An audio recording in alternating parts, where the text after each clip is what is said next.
Hey guys, this is the phone dock area of the Model X, and I have the parts to the easy docking iPhone adapter, and I also have the instructions and how to put it on. So I'm gonna try to do that now.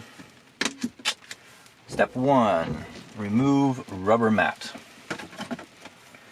That sounds easy. Check.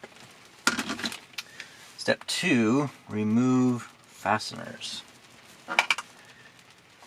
Well, so far we are doing great.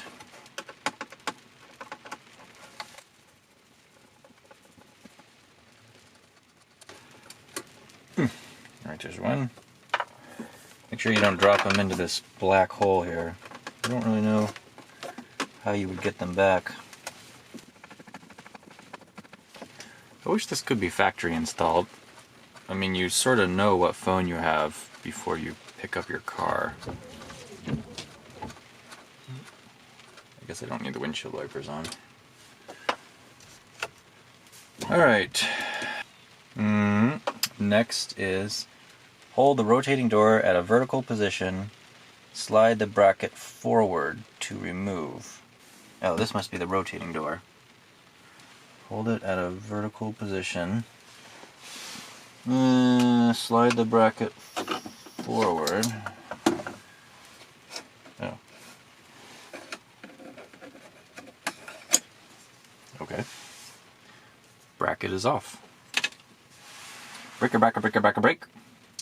Route the USB cable through the bottom of the crossbar. That's the crossbar.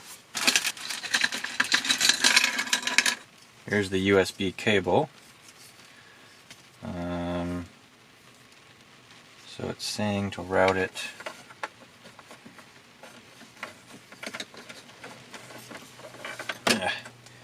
easier said than done.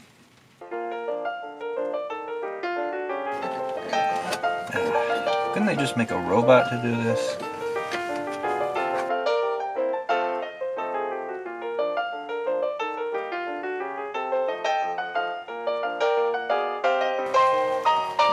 Nope, there we go. Nope.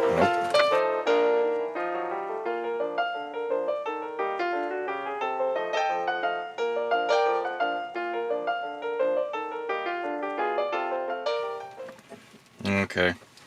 So here's the secret that I found. If you can kind of push it, if you can feed it in there and then sort of angle it onto here like this, and then as you feed more wire in while holding it, it kind of straightens it out, and then you can weasel it through like that. Ugh, what a mess. Watch, and I bet now I put it in backwards or something like that. Alright, let's see here. Okay, so we thread it through like that. Hold the rotating door at a vertical position and slide dock into position. Oh, okay, so you have to... So the dock replaces this previous bracket thing. And then... I'm not exactly sure what the mechanism here is, but...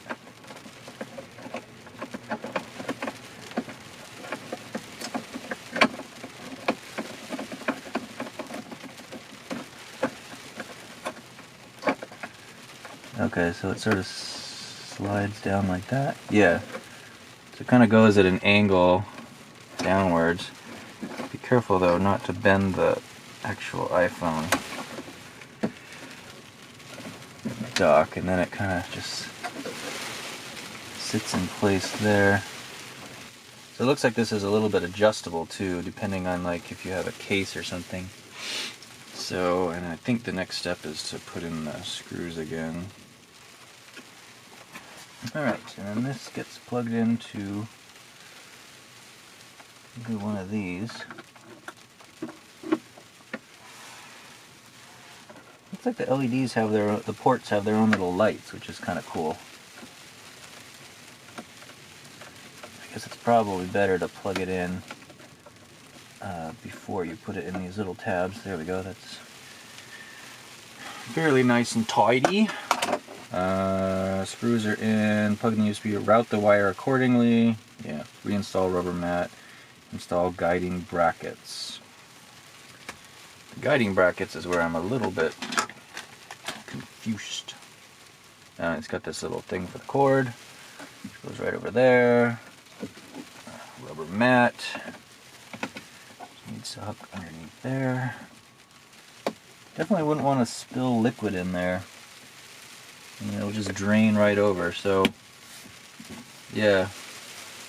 Anyway. If you've got like cups in the cup holder here and they spill over, I mean, I guess it'll catch a little bit and route it. Let's see. But it's just gonna, spill into nowhere land. Good luck getting that clean.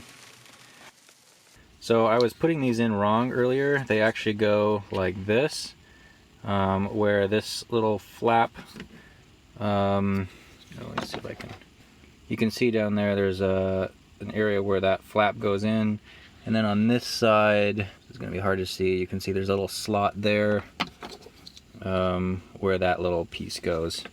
So when you put them in, slide it in down there and kind of,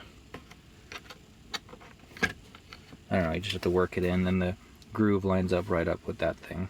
So with the thicker ones, those do not leave enough room for an iPhone X. And with the thinner ones, which give a wider berth in there, it fits, but there's kind of generous room, at least for the, I think this needs to be adjusted so that this phone is a little thinner apparently.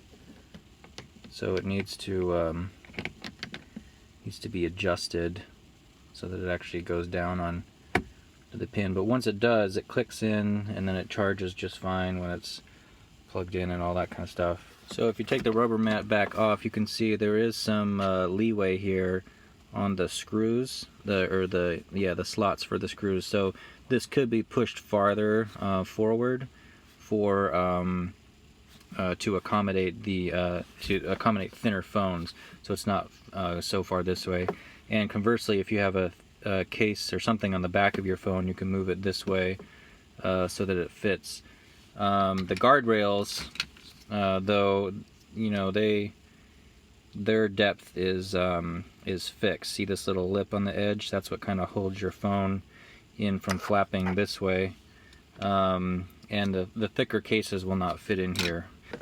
My wife's phone is in this spec case, which I don't know exactly how thick this is, but it's pretty thick, and it doesn't, the lips on the guide rails here, both these small ones and the bigger ones, it doesn't give enough depth, doesn't give enough room for it to go through. So it does look like it's wide enough, but the case is too thick. And even when it got all the way down without the guides, the bottom here where the charge port is thick, so it kind of holds the phone up a little bit, and it won't go down on the jack far enough to actually initiate charging or an electrical connection. So all that to say, this is definitely not built for an iPhone X apparatus.